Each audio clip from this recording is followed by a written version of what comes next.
تو یقیناً جب ہمارے لبوں پہ حضور کا نام آتا ہے تو روح تک اس کا قرار پہنچتا ہے، اور محب کے لیے یہ تسکین کا ذریعہ ہے کہ کوئی اس کے محبوب کا ذکر چھیڑ دے۔ علامہ رومی تمثیل کے انداز میں بات کرتے ہیں، لیکن بات سمجھانے کا فن جانتے ہیں۔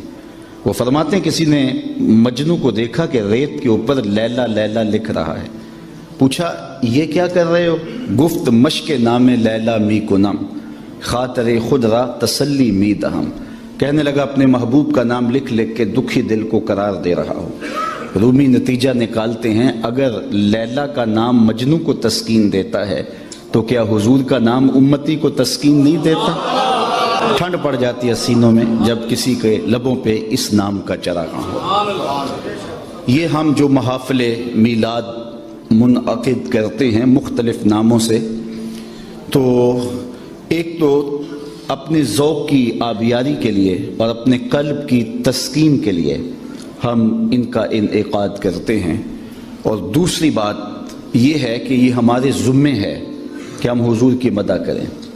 الصارم المسلول کے اندر ابن تیمیہ نے بھی یہ بات لکھی ہے کہ حضور کی مدح کا قیام دین کا قیام ہے، اور اگر کسی سے یہ فریضہ رہ گیا تو اس سے دین کا ایک اہم رکن رہ گیا۔ اور جب سے خاکے تراشے گئے ہیں ہماری ذمہ داریاں فزوں تر ہو گئی ہیں کہ ہم گلی گلی حضور کے ذکر کی مجالس کا انعقاد کریں اور حضور کے نام کے ڈنکے بجائیں۔ گو حضور کا ذکر ہمارا محتاج نہیں ہے، بلکہ حضرت حسان بن ثابت رضی اللہ تعالیٰ عنہ فرماتے ہیں ما ان مدحت محمدا بمقالتی لیکن مدحت مقالتی بمحمدی۔ لوگوں میں اپنے شعروں سے حضور کی تعریف نہیں کرتا، بلکہ جب اپنے شعروں میں حضور کا نام رکھتا ہوں میرے شعروں میں حسن پیدا ہو جاتا ہے۔ آج ہماری ساری عزتیں حضور کے نام سے ہے نا۔ ہم کہاں عزت کے قابل تھے مگر بستی کے لوگ نعت کے صدقے ہماری آبرو کرتے رہے۔ تو ان کا ذکر کرنا یہ ہمارے لیے سعادت کا سبب اور ذریعہ ہے، اور اگر نہ بھی کریں تو ادھر فرق نہیں پڑتا، اور دوسری بات کہ کرتے بھی رہیں حق ادا بھی نہیں ہو سکتا۔ ساری زندگی زبانیں ذکر رسول میں تر رہے پھر بھی حق کے شکر ادا نہیں ہو سکتا۔ اللہ نے حضور کی صورت میں وہ کرم نوازی فرمائی ہے۔ یہاں بڑے بڑے جو سخن ور کہلاتے ہیں جب یہاں آتے ہیں تو دم توڑ جاتے ہیں۔ صدیوں قبل حضور اس دنیا پہ جلوہ گر ہوئے تھے، لیکن ماحول کی شگفتگی بتاتی ہے جیسے کوئی کل ہی گزر کے گیا ہو۔ زمین سے آسماں تک، آسماں سے لامکاں تک ہے، زمین سے آسماں تک، آسماں سے لامکاں تک ہے، کہاں کھولے تھے گیسو یار نے خوشبو کہاں تک ہے۔ ہم نے اتنا تذکرہ کسی کا ہوتے نہیں دیکھا جتنا میرے حضور کا ہو رہا ہے۔ اہل ایمان ہیں کہ وہ حضور کے ذکر سے اپنے قلب اور روح کی تسکین کا ساماں کرتے ہیں۔